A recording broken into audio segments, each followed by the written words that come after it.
안녕하십니까. 반갑습니다. 오늘 본문은 이제 예수님을 잡기 위해서 서기관들과 바리새인들이 예수님께서 백성들을 가르치는 것으로 들이닥쳐요. 계속 예수님을 잡는 것을 실패했기 때문이죠. 사람들이 예수님의 가르침에 동조되어 그를 잡아야 하는 것은 알지만 누구도 나서지를 못해요. 니고데모는 그분의 말과 행동을 제대로 알지도 못하면서 심판하는 것은 옳지 못하다는 이의를 제기하죠. 자, 6장에서는 예수님께서 사람들에게 큰 소리로 말씀하는 장면이 나옵니다. 7장의 시작은 그 분위기가 달라졌어요. 사람들이 아침부터 성전에 와서 예수님의 말씀을 듣고자 모이는 것이에요. 초막절 기간 동안 예수님의 가르침을 듣고 큰 감동이 있어서 기다려왔는지 모르겠지만 분명 분위기가 달라졌죠. 자, 그런데 느닷없이 서기관과 바리새인들은 예수가 백성들을 가르치는 곳으로 들이닥쳐요. 예수님의 말씀을 듣기 위해서가 아니죠. 예수님이 어떻게 행동할 것인가 시험하려는 거예요. 자, 그들이 묻는 질문은 이렇습니다. 선생이여, 이 여자가 간음하다가 현장에서 잡혔나이다. 모세는 이러한 여자를 돌로 치라 명하였거니와 선생은 어떻게 말하겠나이까? 자, 겉으로는 선생이라고 불렀지만 예수님을 궁지에 몰아넣을 검은 계획이 있었어요.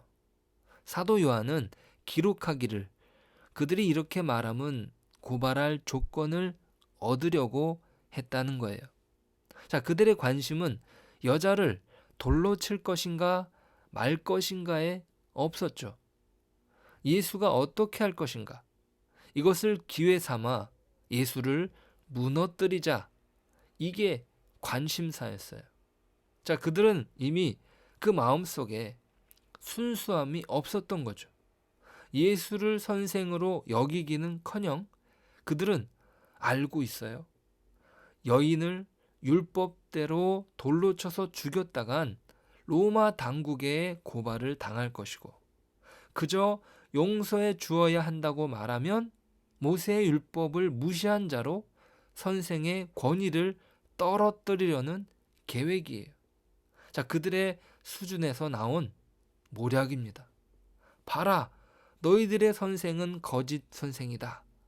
이렇게 증거를 마련하기 위해 그러는 겁니다. 자, 그들이라면 그렇게 넘어졌겠죠. 아니, 제가 그 자리에 있었다면 저도 버럭 화부터 냈을 거예요. 자, 그 중심, 나를 시험하려는 것이지 당신들이 몰라서 끌고 온 거냐고 말했을 겁니다. 그들의 동기를 지적하고 꾸짖었을 겁니다. 아니, 그들의 함정에 어떤 모양으로든 빠졌을지도 모릅니다. 자, 그런데 우리 주님께서는 땅에 글씨를 쓰십니다. 기록되기를 예수께서 몸을 굽히사 손가락으로 땅에 쓰시니. 마치 이 장면은 하나님께서 십계명을 돌판에 손가락으로 써서 원어에는 손가락이란 표현이 있습니다. 이스라엘에게 손수 손가락으로 써주셨던 장면이 연상됩니다. 어떤 내용을 쓰셨는지, 자, 예수님이 어떤 내용을 쓰셨는지는 성경이 침묵하지만 분명 그들의 양심을 깨우는 내용이었을 겁니다. 그들의 양심을 찔러 돌을 놓고 떠나게 만들었죠. 이들은 성경에 능통한 자들입니다. 순순히 물러날 사람이 아닌 거예요. 자, 그런데 어떻게 자신의 죄를 깨닫고 인정할 수 있겠습니까? 분명 예수님께서 땅에 글을 쓰신 의도가 계명의 참뜻을 드러내는 일에 있음을 간접적으로 보여주는 겁니다. 자, 너무나 바리새인들과 비교되는 장면이 연출됩니다. 입만 열면 율법을 거론하고 자신들의 거룩함을 자랑하지만 그들이 이해하는 율법의 수준은 율법의 참된 뜻과 그 거룩함에는 한참 거리가 먼 것이죠. 그들은 이미 그 마음이 부패하여서 하나님의 거룩한 율법을 제대로 지킬 수 없었던 것이에요. 아무리 계명을 지킨다 할지라도 그것은 어떤 수단이었습니다.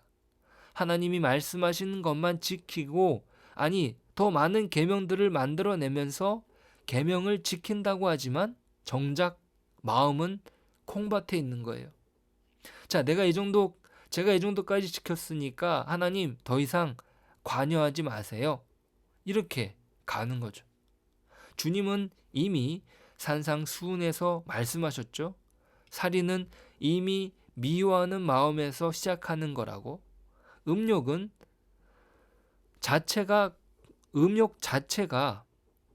간음죄라는 것을 율법의 참된 뜻과 그 엄중함을 가르치셨죠. 예수님께서는 결코 율법을 부정하는 분이 아니에요. 오히려 완성하러 오셨다는 사실입니다. 이제 주님은 말씀하십니다.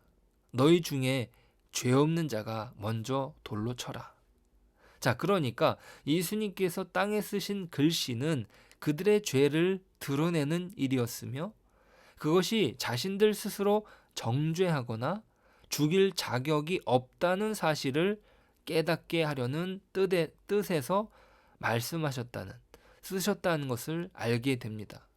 자, 그러니까 남의 죄에는 민감하나 자신의 죄에 대해서는 너그러운 내로남불의 모렴치함을 일깨우신 겁니다. 자, 어쩌면 이 장면은 단순히 한 여인을 모렴치한 사람들에게서 구해 주었다는 내용으로 교훈을 삼을 수도 있을 것입니다. 하지만 더 중요한 것은 그 자리에 있는 모든 사람들에게 허락된 은혜라는 거죠. 예수님께서는 바리새인들처럼 자신들이 율법의 엄중함을 가지고 제대로 섰을 경우 그들 자신도 똑같이 율법을 범한 죄인으로 드러날 것이고, 만일 여인을 돌로 쳐야 한다면 저들 자신을 먼저 돌로 쳐야 한다는 사실을 일깨우신 겁니다. 그들은 그들 스스로 돌로 쳐야 될 죄인이었던 거죠. 저들이 말하는 율법의 기준은 너무나 수준이 낮았던 것이고 그 수준을 하나님이 보시는 마음의 기준으로 끌어올린다면 저들도 반드시 정죄될 것입니다. 살인하지 말라는 계명을 지키는 것이 문제가 아니라 살인을 일으키는 미워하는 것이 곧 살인죄라는 말씀을 주님이 이야기하셨었죠. 그 율법의 기준을 더 세밀하게 말씀하셨어요. 저들이 말하는 율법의 정죄에서 결코 빠져나갈 수 없는, 그들도 똑같은 율법을 범한 자라는 사실을 인정하지 않을 수 없게 하십니다. 그런데 주님은 동일하게 기회를 허락하신 거예요. 다시는 죄를 범하지 말라. 죄를 범하는 차원의 문제는 문제로 율법에 선다면 누구도 그 율법을 하나님께서 요구하시는 대로 지켜낼 수 없습니다. 모든 사람들이 하나님 앞에서 은혜가 필요한 자라는 사실을 밝히 드러내십니다. 그 은혜의 원천이신 주님께서 그 죄의 대가를 십자가에서 치르시죠. 누구도 갚을 수 없는 은혜를 허락하심으로 우리는 서로에게 용서를 실천할 수 있습니다. 긍휼을 낳는 원리에서 긍휼이 이루어지는 거예요. 결코 긍휼은 인간 스스로 만들어낼 수 없다는 사실을 기억해야 됩니다. 내가 받은 은혜가 무한하기에 우리는 서로에게 은혜를 베풀 수 있는 거예요.